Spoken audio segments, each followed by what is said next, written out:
ನಮಸ್ಕಾರ, ಮೆಂಡು ನ್ಯೂಸ್ ನೆಟ್ವರ್ಕ್ಗೆ ಸ್ವಾಗತ. ನಾನು ರಮ್ಯಾ ಕೃಷ್ಣ. ಇವತ್ತಿನ ಟಾಪ್ 5 ಸುದ್ದಿಗಳು. ಮಂಗಳೂರು ಮಡಿಕೇರಿ ರಾಷ್ಟ್ರೀಯ ಹೆದ್ದಾರಿ ಕುಸಿತ, ಬಹುಕೋಟಿ ವೆಚ್ಚದ ಮತ್ತೊಂದು ತಡೆಗೋಡೆ ಕುಸಿಯುವ ಭೀತಿ.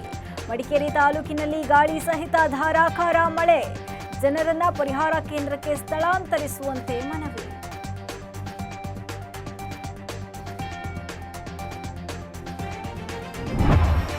ಟೀ ಜೊತೆಯಲ್ಲಿ ಪಾಷಾಣ ಬೆರೆಸಿ ಮಗುವಿಗೆ ಕುಡಿಸಿದ ತಾಯಿ, ಕೌಟುಂಬಿಕ ಕಲಹ ಹಿನ್ನೆಲೆ ಆತ್ಮಹತ್ಯೆಗೆ ಯತ್ನ. 1 ವರ್ಷದ 8 ತಿಂಗಳ ಮಗು ಸಾವು, ತಾಯಿಗೆ ಆಸ್ಪತ್ರೆಯಲ್ಲಿ ಚಿಕಿತ್ಸೆ. ಬ್ಯಾಡರಹಳ್ಳಿ ಪೊಲೀಸ್ ಠಾಣಾ ವ್ಯಾಪ್ತಿಯಲ್ಲಿ ಘಟನೆ.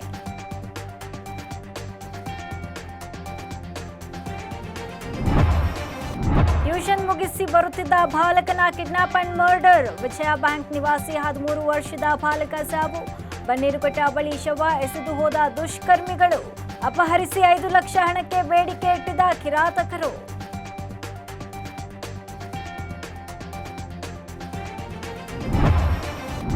ಇಂದಿನಿಂದ ಬೆಂಗಳೂರಿನಲ್ಲಿ ಆಟೋ ಮಿನಿಮಮ್ ದರ ಹೆಚ್ಚಳ, 30 ರಿಂದ 36 ರೂಪಾಯಿಗೆ ಹೆಚ್ಚಳ ಮಾಡಿ ಆದೇಶ ಹೊರಡಿಸಿದ ಪ್ರಾದೇಶಿಕ ಸಾರಿಗೆ ಪ್ರಾಧಿಕಾರದ ಅಧ್ಯಕ್ಷ.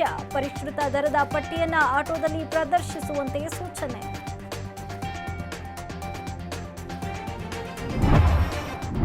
ದರ್ಶನ್ ಫ್ಯಾನ್ಸ್ ವಿರುದ್ಧದ ರಮ್ಯಾ ನಡೆ ಸರಿಯೆಂದ ನಟ ಧ್ರುವ ಸರ್ಜಾ. ದರ್ಶನ್ ವಿಚಾರದಲ್ಲಿ ಪ್ರಥಮ ವರ್ತನೆ ಸರಿಯಿಲ್ಲ, ಫ್ಯಾನ್ಸ್ಗಳನ್ನ ನೋಡಿದ್ರೆ ಸಿನಿಮಾ ಮಾಡಲು ಭಯ ಆಗುತ್ತೆ ಎಂದ ರಾಕ್ಲೈನ್ ವೆಂಕಟೇಶ್. ಕಲಾವಿದರ ಸಂಘದ ಸಭೆ ಕರೆದು ಮುಂದಿನ ಕ್ರಮದ ಚರ್ಚೆ.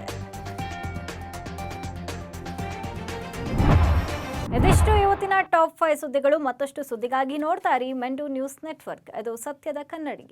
ಮೆಂಡು ನ್ಯೂಸ್ ನೆಟ್ವರ್ಕ್, ಸತ್ಯದ ಕನ್ನಡಿ.